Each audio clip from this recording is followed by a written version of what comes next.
All right, welcome to episode 22 of Building the Athlete. I'm your host, Scott Benson, and on the show today is Jonathan Carone of Healthy Sports Parent. Jonathan, I can tell you, I've interviewed professional athletes, Olympic level athletes, high level coaches, sports psychologists, authors, and I think I'm most excited about this one. Such a great topic, and I hope to get a lot of good stuff today. But real quickly, just I guess introduce yourself and what you're doing, how you came up with this idea, and where you're at today. Yeah, so I created the Healthy Sports platform about 16 months ago. The story I tell people is I was standing on the sidelines of an 8, 9-year-old soccer game, and I saw a dad yell at his daughter to the point that daughter leaned into mom crying and dad continued yelling. And I had sympathy for that girl in the moment, but I had empathy for that dad because I guarantee you he didn't wake up that morning saying, you know what sounds great today, Scott? You know what I want to do? I want to make this little girl who I love more than anything cry. Like that sounds like so much fun. There's no way he woke up thinking that, but something happened on the sidelines that made him feel something where he lost control of his emotions and he took it out on this little girl that he loved more than anything. I'm not too far removed from being that guy. Without some of the training I had, my dad was that guy. I remember yelling at him in 5th grade to shut up in the middle of a basketball game because he was yelling at me so much. So like I easily could have been that guy. So I went home with this idea that I think most parents want to do better. They've just never been taught how. And so I've spent the last 16 months trying to help people learn how and understand what's going on inside of them and how to reframe this thing. What should we be paying attention to? While now the fun part's been I kind of get to speak into some of the issues we have systemically, and I'm getting to help train coaches, and I'm getting to have a voice as a whole in the youth sports complex, the business of it. And so that's been an unintentional uh, thing that has just happened that I'm really enjoying getting to be a positive benefit on both the parent side, but now I can be the parent advocate on the system side as well. And you said the word business, and this is big business, and it Mhm. plays into this a lot, and we'll get into that. So, on a day-to-day basis, my sports performance company, we deal with hundreds and hundreds of athletes, which means we deal with hundreds and hundreds of parents. I've coached several sports, from youth to varsity. I've kind of done it all in the sports world. And, I spend a lot of time having conversations with parents and coaches, and I bring this topic up all the time. And I want to get a true kind of feel for, what's out there, what are people thinking about? And, I talk about how crazy is this that, these 12-year-olds or 11-year-olds or 10-year-olds are practicing 6 days a week, and they've got all these games, and there's so much pressure to perform at this age, and, club and travel and all of it. And I have never, ever spoke to a parent or coach. They all say, you're right. This is crazy. But if everybody's saying this is crazy, something is still fueling this thing, because the fact that we all think it's crazy is not, it's not dictating or changing behavior. We all just keep rolling down the same path. And I don't know if that's a fear of missing out with your kid, but what is your take on that? It's a very loaded question. There are a ton of different angles I could take to it, but I think the most specific one, based on the way you frame that, is the scarcity. Because our rec leagues and recreational opportunities have died at the middle school and high school level. And not everywhere, obviously, but most places don't have high quality recreation options. Parents now feel like, and this is a legit feeling, the only place for their kids to play sports in middle school and high school is for the school team. And on most school teams, that means you have to be the top 5 to 8 athletes in your class in that sport. Well, if you go to these large school districts where we've consolidated schools, and so now we've got 1,000, 1,500 person middle schools. Well, if your kid's not the top 10 to 12 7th graders, they're not going to get a chance to play baseball at their school. If they're not one of the top 8 in their class, they're not playing basketball. And so the parents look at this and they say, hey, I believe in sports. I believe in the benefits sports can bring. And if I want my kid to experience those benefits in middle school and high school, they've got to be one of the top kids, or else they're not going to have a chance to play anywhere. And because of that, we feel like, all right, well, if Timmy, Tommy, and Tony are over here doing these extra lessons and playing all these games, then I know it sounds crazy, but we have to do that too, or else we're not going to be able to keep up with them. Jimmy's not going to make the team in seventh grade. And so, because of the scarcity of opportunity at those older ages, we feel a pressure to perform more in the younger ages so that we can make the teams when we get to middle and high school. And there's so much that goes into that. But at the highest level, I'm convinced that's what's going on. And I think that's been the surge of club sports is, 20 years ago, club sports was about taking the elite level Mhm. athletes and giving them a platform to be seen, to where now it's anybody that wants that opportunity. So you've solved a need for a place for those kids to play, but at the same time, you've developed an industry that is big business. And Can I do you interrupt you? think, yeah, go ahead. And the unspoken piece of that is it used to be that Scott, me, you, and Greg over here, we were we were three of the coaches in the rec league at 8 years old. I coach a team, you coach a team, Greg coaches a team. Well, now if I take my kid and your kid and Greg's kid, we can grab 9 other kids, we can go make our travel team. Well, we just took 12 kids out of the rec league and we took the 3 best coaches. So so our 12 kids are getting a good experience, but 24 other kids are now left with a worse experience because someone who doesn't know how to coach or doesn't know the game isn't around anymore.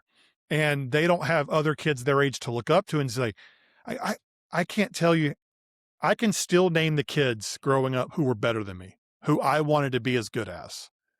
And they were my motivation to continue working hard because I wanted to be as good as that kid. I wanted to get a hit off of Justin. If I got a hit off of Justin, I knew I had a good day. If I was able to steal a base on Scott, I knew I had a good stolen base because I knew how good of a catcher he was.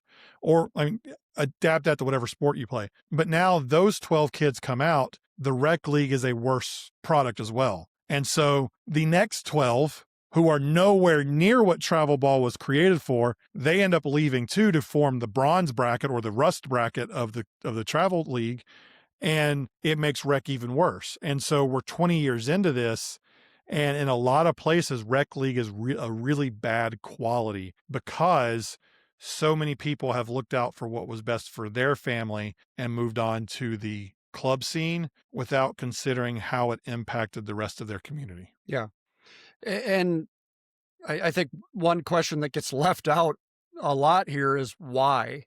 Why are we doing all of this? And, I don't think that parents, I think they see youth athletics as a bridge to varsity athletics, and they're so far removed. I almost see it now as they're two completely different sports careers.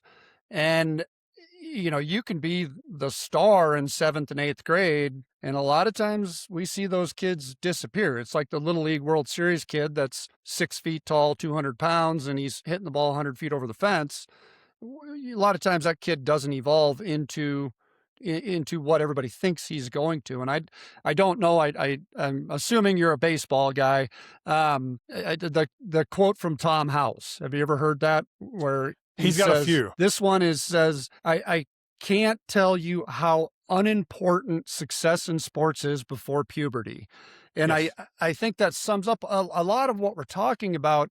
You know, 14, 15, 16 years old, all of a sudden bodies change, kids become athletic. And if you look at the landscape of varsity and then varsity to college, it's all based on metrics. Everything Mhm. is about speed, power, exit velocity, jump height and volley, just different things for different sports. And what you did as a 7th or 8th grader really doesn't matter when it comes down to that. So I feel like there's this huge disconnect on what youth sports really is and why are we doing that? Yes. And like And what you just said has a lot of different nuances to it, because let's take a sport like soccer. Let's take a sport like hockey. Getting the touches at younger ages can impact how well you perform once you do grow into your body. So there is something to be said about getting the extra touches at those younger ages. But let's use Wayne Gretzky as an example. Someone, I think it was Pat McAfee, asked him one time on his show. He said, Wayne, how much were you practicing when you were a kid? He's like, practicing? I wasn't practicing at all, but I was playing 8 hours a day. I loved the sport so much. I was out skating on my own every single day. I was handling the puck every single day on my own. It wasn't at practice. And his point was, he got those hours upon hours of touches on his own. It Skill didn't have to be development. in formalized training. It was, I'm going to go shoot basketball in the driveway. Yeah. I'm going to take this soccer ball and kick it against the wall, or whatever your sport is. I'm going to do this in the driveway. It doesn't have to be 4 nights of skill training and 17 games on the weekend, 10 months of the year.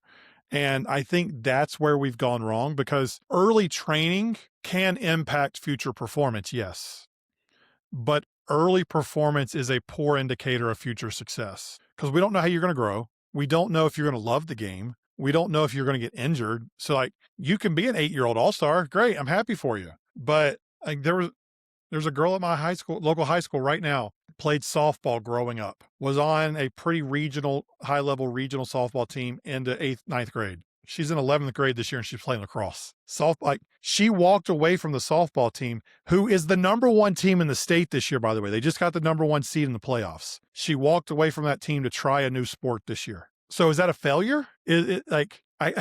All that money invested into softball, if we're viewing it as investing in the sport, that's a failure. She's not playing this year. She's doing something different. If we view that as investing in the human being we're raising to teach them hard work and effort and going after hard things, then those are skills that translated into her playing lacrosse. And she just got her first goal last night in the last game of the season. So how we view this kind of impacts what is success. And then how we define success then impacts how much we do this. Because if what we're trying to do is raise great human beings through sport, kids who know how to work hard, kids who know how to fail and keep going, kids who know how to be a good teammate, how to do all these things that sports teach us. If that's our goal, then maybe we can slow down a little bit. Maybe we can play the local tournament. Maybe we can do 2 tournaments a month and do it 6 months of the year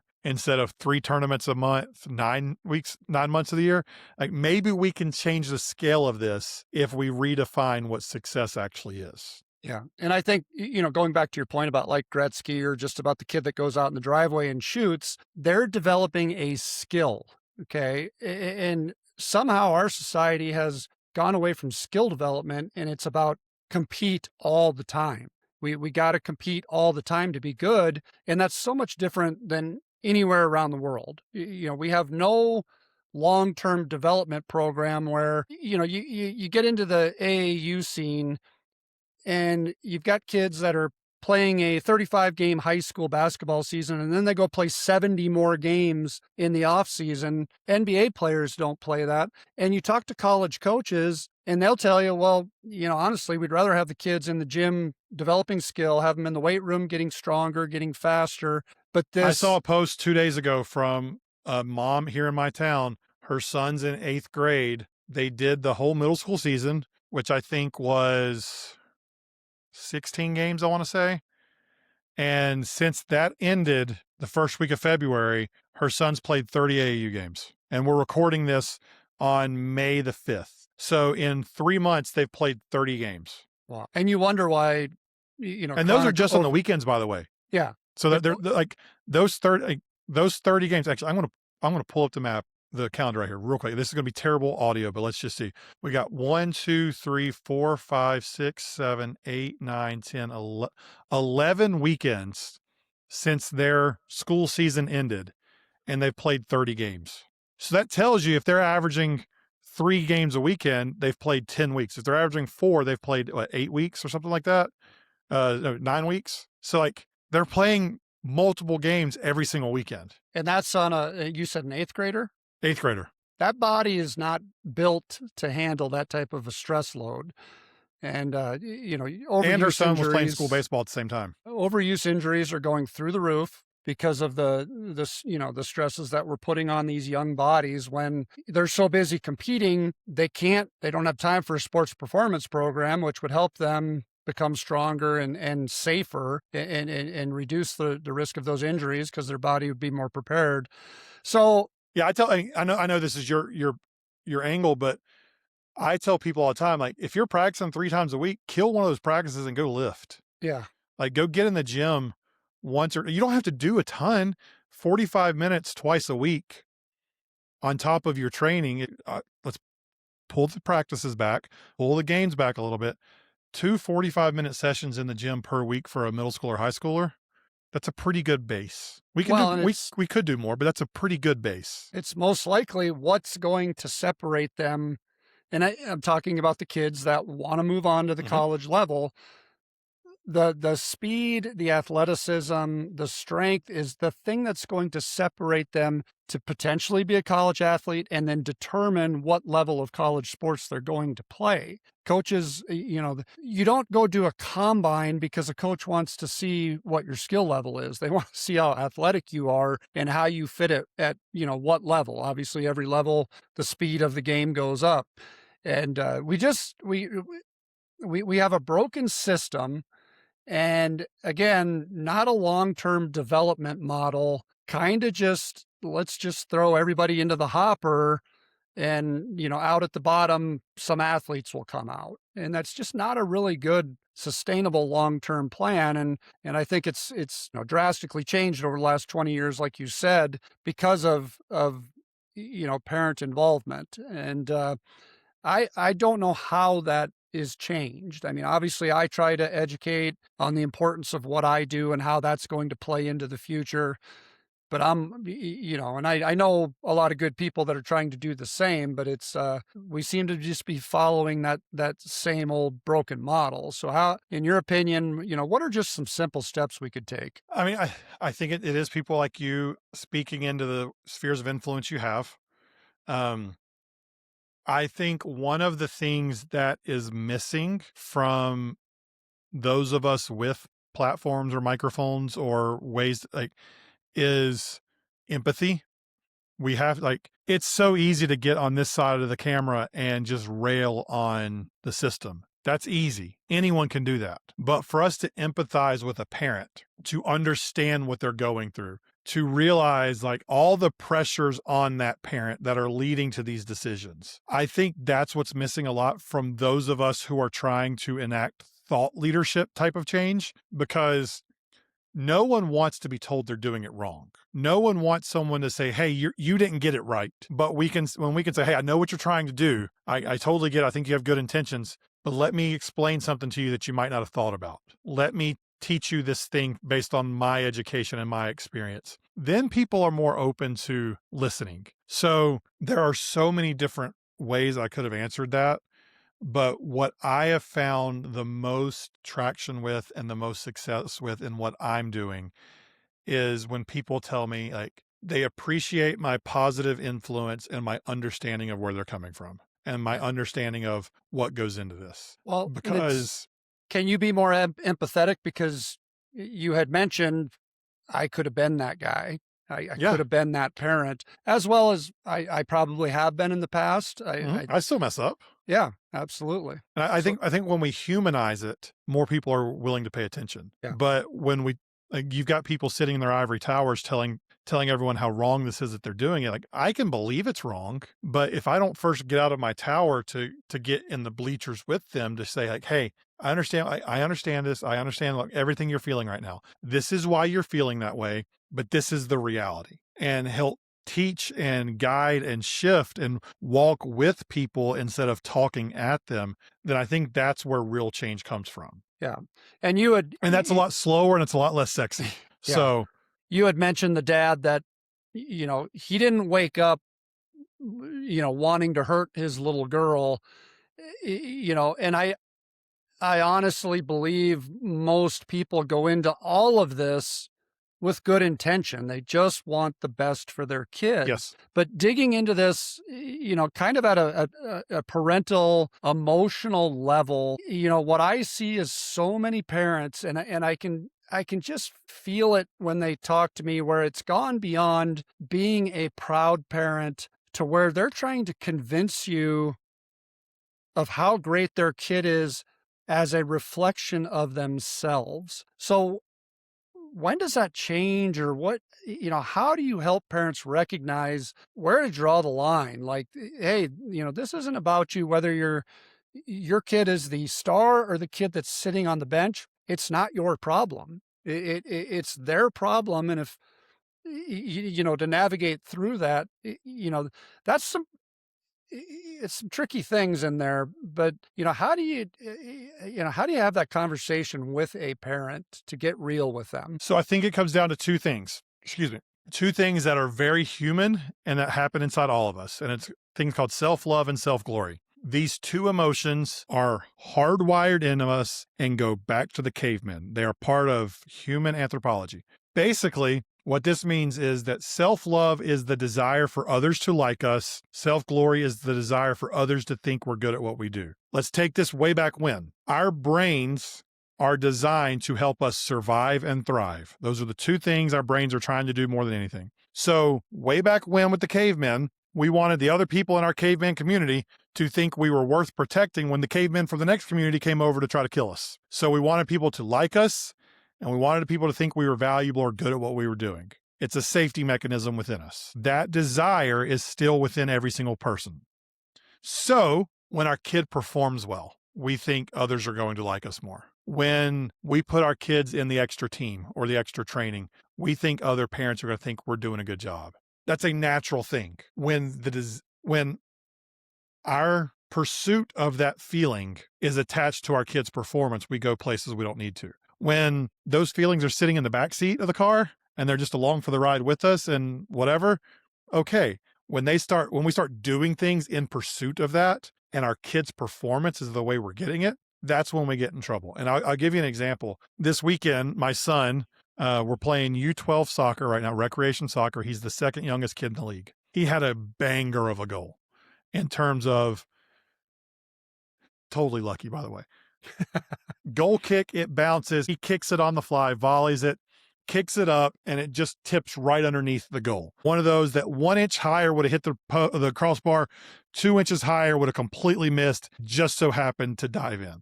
Now, his face when he made that shot, if I could have gotten a picture of that face, I would have plastered it everywhere so I could smile, because it was such an incredible look on his face. Made me so happy. But after the game, I had a parent come up and tell me congratulations on his goal. I didn't do crap, but they're congratulating me. So if I'm not in the right headspace, if I'm seeking others liking me more or thinking I'm better because of my insecurities, because of all this other stuff going on in my life, then that feels really, really nice.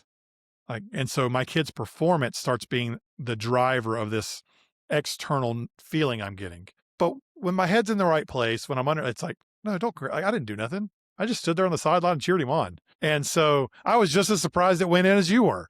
So self-love and self-glory is in all of us. But what we don't realize when we sign our kids up for T-ball, when we sign them up for little kids soccer or 6U hockey or whatever it is, no one gives us a guide to say, Scott, here are all of the insecurities you're going to feel over the next 10 years while your kid plays this sport.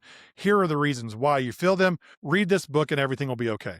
We don't get that. So we're left at the YMCA at 8:30 on a Saturday morning watching 7-year-olds play basketball, and we're wondering why the heck we have all these feelings going on inside of us that are making us yell at the high school referee who didn't call a travel in a game where kids don't know how to dribble yet. It's no other place in our life would we be reacting like this, but we've got these things going on inside of us that are making us feel something or bringing up past insecurities, and we're reacting out of that because we haven't been taught how to handle that. And so going back to the empathy piece, my hope is your listeners hear that and they're like, oh, that kind of explains why I'm feeling this. There's no judgment there. I feel it too. I told a story on social recently about my assistant coach in soccer this year. former Marine, former fire chief, 10 years older than I am, almost 50 years old.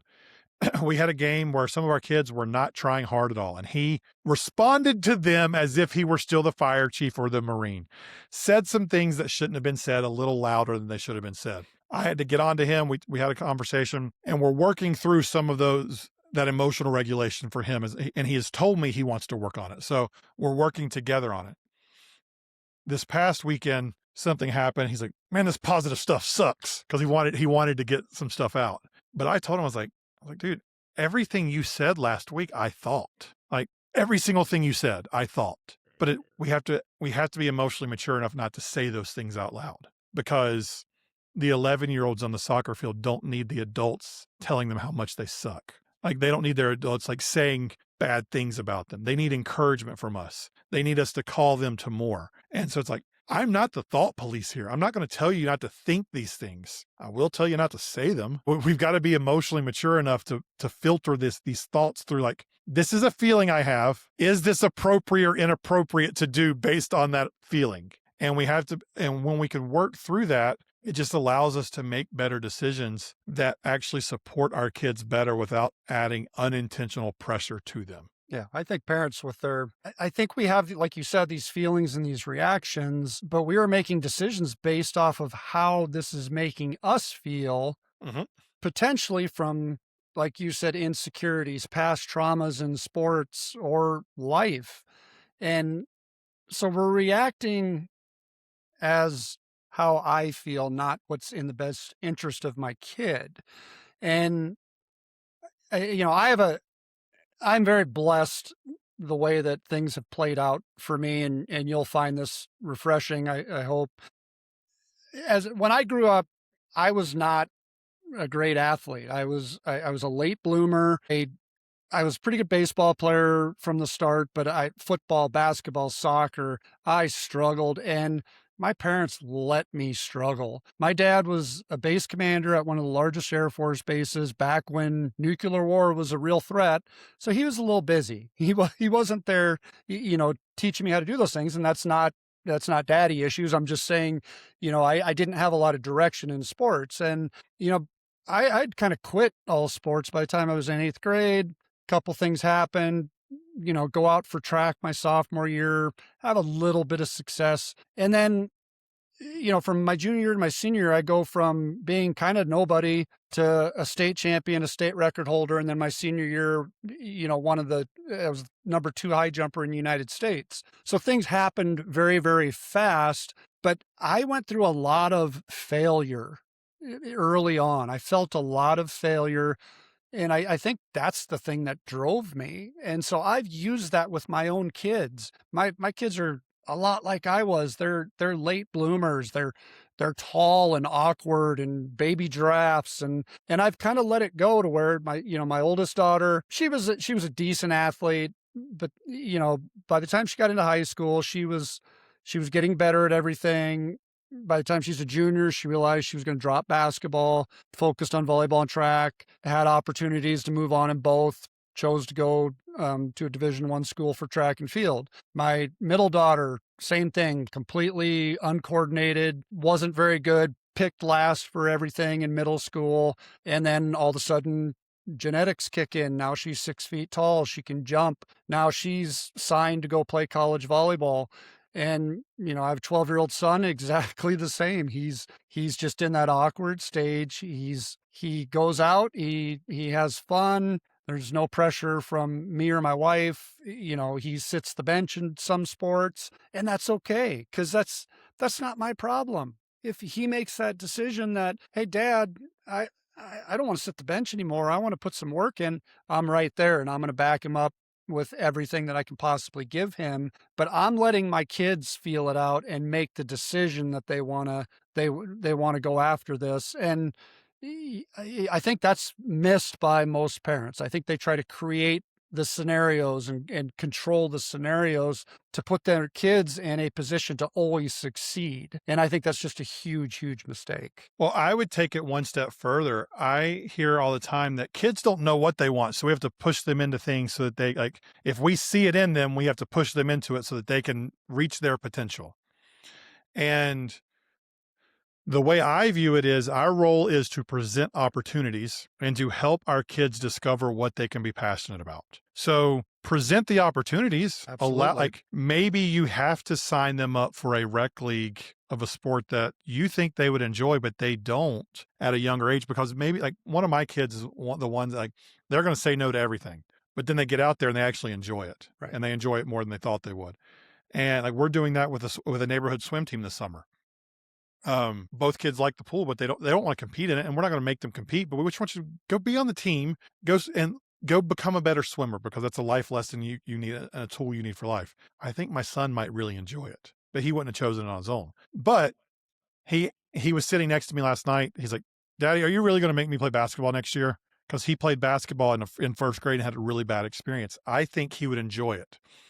We went to try out last year, and he was slowly looking forward to it, but they put him on a team that was going to practice at 8 o'clock on Friday nights, and we said no to that. So we ended up doing indoor soccer instead. And like the fact that in May he's asking me, "Daddy, are you going to make me play basketball in November?" Maybe that's my sign that he really, really doesn't want to do this. So I've got to figure out, as dad, do I expose him one more time to something I think he can enjoy, or is that me forcing him into something that he doesn't want to do? And people listening to this, I guarantee you, some will have a visceral reaction of, "No, Jonathan, you're forcing him into that." And some of them listening will say, "No, you might want to like push him into that so he has a chance, so he doesn't miss out." I get that. There's no right or wrong answer on this one. I think like 50% of us are going to get it right, 50% of us are going to get it wrong. And it's just something you have to try out. But what I see the issue is when you continue pushing the kid into the sport, when you care more than they do. Because there's the old Pat Summitt quote about her son when he didn't make, I think it was the middle school or the JV basketball team. She's like, "Tyler, I will take you wherever you want to go, but I can't be your engine. I cannot start your engine for you. I will take you." There's the old Pat Summitt thing where her son Tyler didn't make either the JV or middle school team. I can't remember what it was, but she told him, "I will take you wherever you want to go, but I can't start your engine for you. Like, you've got to start your engine." And a friend of mine, he coached the number one girls high school soccer player one year. Her parents told him that they would do anything she wanted. They will get the training, take her to whatever it is that she wants. But the second they're having to wake her up to get out of bed, they're done. And I hear this from so many athletes that have made it to those higher levels, that it wasn't mom and dad having to push. This was their dream and their goal, and mom and dad just supported them in it. And so I have taken that so far as to say, I don't think parents should push their kids in sports. I think parents should lead their kids. And what I mean by that is we have to figure out our kids' why. Why do they want this? What do they want out of it? And then our job is to take them there, is to show them how to get there. And there might be some times where it's, "Hey, you said you wanted this. Are you sure if you want this, we got to go do this." And that's you leading from the front. It's not you pushing them in a direction they don't want to go. It's, "You said you want this. This is what it takes to get there. Do you still want it?" And then if they say no, you got to let them fail, like you're talking about. Like I can point to multiple kids who the best thing in the world for them was not making a team in middle school, because they realized they got to put some work into it. And mom and dad didn't call the coach to get an extra spot. They didn't do any of that. They let the kid fail. And then when the kid was motivated, they took him to the ball field to practice. They took him to the rink to get extra time. They paid for the extra lesson because it was the kid asking for it. And so I would even say you shouldn't put your kid in a travel or competitive sport until your kid is playing their sport at home on their own. If your kid's not shooting free throws at home, if they're not kicking a soccer ball, if they're not hitting off a tee at home, asking you to play catch, they're not ready to go. They're not ready to go to that more competitive level, and Yeah. that's Do you okay. think, yeah, but do you think, I think back to your comment about, Gretzky being outside playing all the time. We're in a different day and age now where these kids are hugely, hugely drawn to electronics, to where, we didn't have that back in the day. That's, Mhm. you got home from school, you went out and played. Everybody played sports. That's just what you did. Where now these kids, like, they're so drawn to electronics, to being on phones. And that's just it's a whole different influence. And to where it's like, oh, well, I don't want to go to practice. I'm Can doing I this speak to that though? instead. Yeah, please. Who buys the electronics? Thank you. Who sets the rules of the house? Yeah. Who sets the screen time limits? And like my kids, they're not allowed on their iPads during the week. They're on school nights or days they have school. They're not allowed on their iPads, so they're not allowed to play. They're allowed to play Minecraft. That's the only video game they're allowed to play because it's not a super dopamine type of thing. It's a more of a creative outlet. So they're not allowed to YouTube during the week, and so we have limited these things in an effort to make them bored, to make them want to do these other things. And so, like, let me back. There are like one or two YouTube channels they're allowed to watch during the week, and that's it. I don't want to give an impression of something that's different. I want to be truthful to what we're actually doing. But so many families say, well, we want to keep them off the screen, so we got to sign up for all this stuff. Or you could just take the screens away. Like, you're the adult. You can tell them no. Will they be upset? Maybe. Will they whine about being bored? Probably. But it's up to you to set the tone of your household of how much are we going to allow these screens to come in to dictate what we do.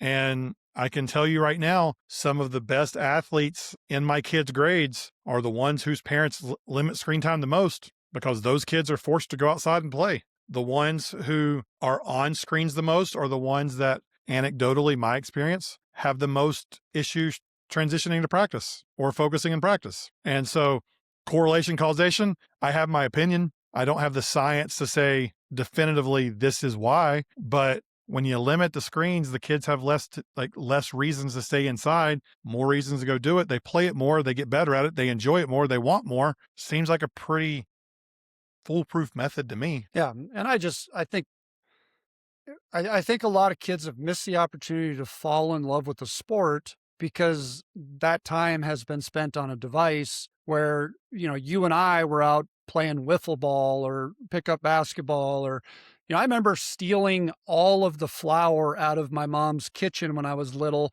to make sidelines for a football field. That's awesome.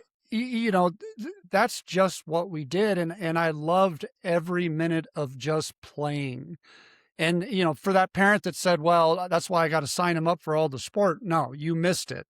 Like, you Because the fall flip in side of what you love. just said, Scott, is we also push kids into competitive too early that burns them out because we're pushing them into more training before they love the sport. Absolutely. So there's a Yeah, balance in this tension here of like, we need to give them a chance to play the sport, but if we push them too far into the sport, they're going to rebel against it and not enjoy it and want to quit. right. It's got to come at their speed. And you probably know the numbers better than I do, but it's something like, 70% of athletes are done by the time they're 13 or 14 years old. Is that anywhere close? So that's the number that typically gets said. That's been in the youth sports lexicon for like 20, 25 years. There's been some new research and they haven't published anything definitive yet. But Marty Fox at the Aspen Institute, one of the leading guys in this field, he started pushing against that. What we think right now is that what the data is showing us is that high school age students, somewhere around 50% of kids, give or take a little bit, are involved in a sport of some form. So the working theory right now is that the 70% number by 13 means 70% of kids quit most sports and they end up they're specializing at that age. And then in high school, it's about 50-50. And then once you get into junior, senior level of high school, it drops a little bit more. So still too many kids walking away, in my opinion, because they don't have opportunities, but not quite 70%. So let's talk. We've talked a lot about youth sports and kind of middle school age, and transitioning through high school, and then let's talk about those kids that do have the opportunity or at least the potential to move on to the college level, and walking through that as a parent. I've done it.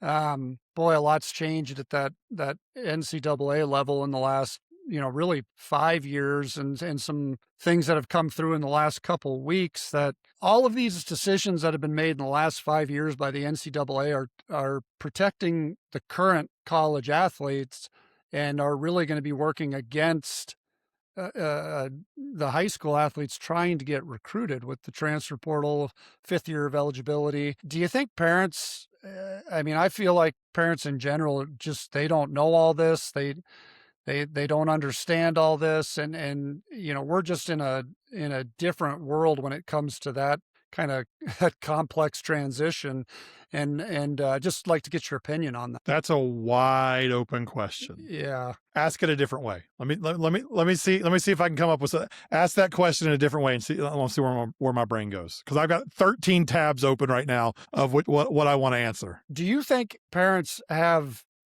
any idea how difficult it's going to be to move on to the NCAA level at this point? I actually do. What the Okay. data shows us is that parents are actually a little more delusional at the younger levels than they are the higher levels.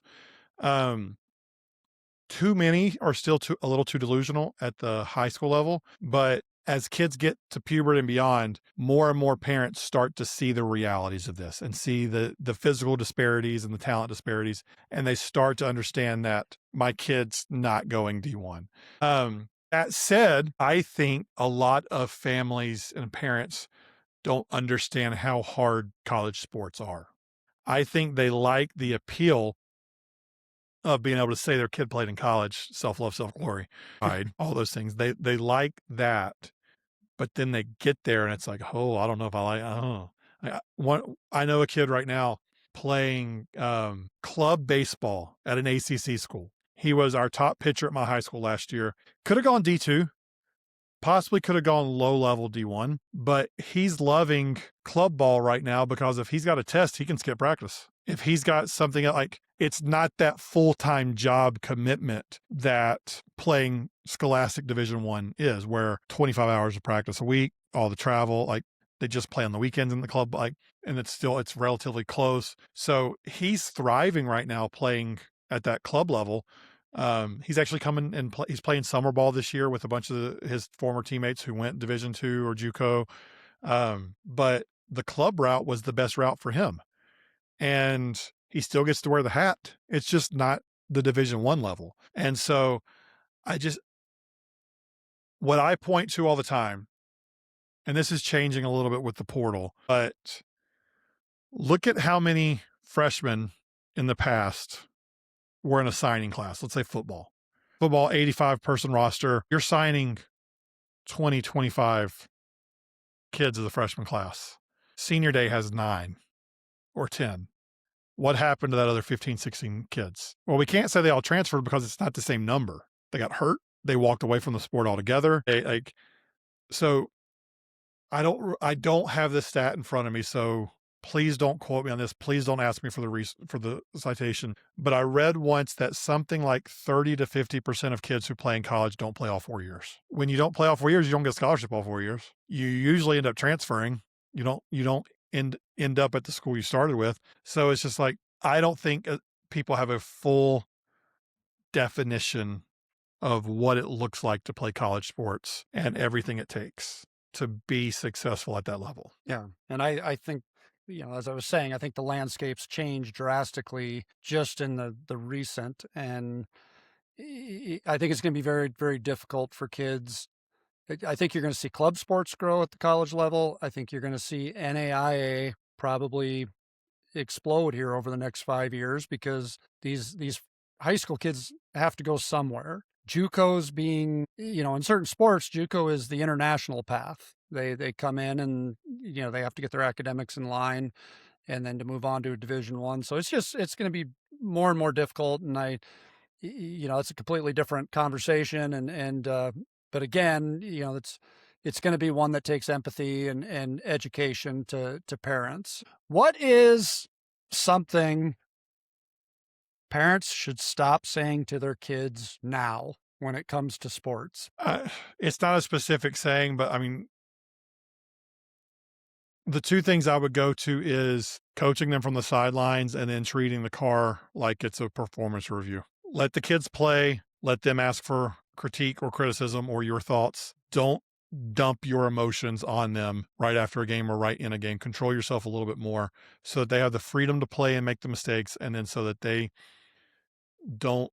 There was a survey once done of Division I athletes, and they said the worst part of sports growing up was the car at home. And I had a girl on my soccer team this past weekend say oh, my dad's not going to be here. I'm not going to get yelled at today. Like, we don't want to be those parents. Let the kids play. Let the sport be the sport and support them when they ask for it. So is it ever acceptable to have that a conversation on the way home as far as what If the happened in kid the asks game? for it, absolutely. Otherwise, if you have to say something, hey, what do you think you did well today? What are you proud of? Ask those positive leading questions, not critiquing. Find the positives first, and then let the kid talk. But more often than not, I mean, imagine if at the end of the day, your boss, as you're leaving your job, you're decompressed, you just took that big exhale, you're about to go home. Your boss jumps in the passenger seat, and the whole way home, he tells you all the things you could have done different that day. He could be right about every single thing he says, but you're not in the mind frame to understand it or to accept it or to process it. So it's not the correct time. The correct information at the wrong time is incorrect information or is unhelpful information. Let's say it that way. So maybe it's the next day, like, hey, kiddo, I noticed something yesterday. You mind if I tell you something I noticed? And if they say no, they say no. You're not their coach. You're their parent. Your relationship will be stronger if you respect their desire to not hear about it. And then the times that they do say yes, you can speak into it. But if they don't want correction, you got to let them fail. Like, eventually they will, or they won't. That's their choice. And your analogy with the boss, take that times 10 because You're their superhero. it's the person that, is supposed to keep you safe. And so, yeah, it's going to be much more profound and powerful coming from a parent than, So, yeah, I agree with you 100% there.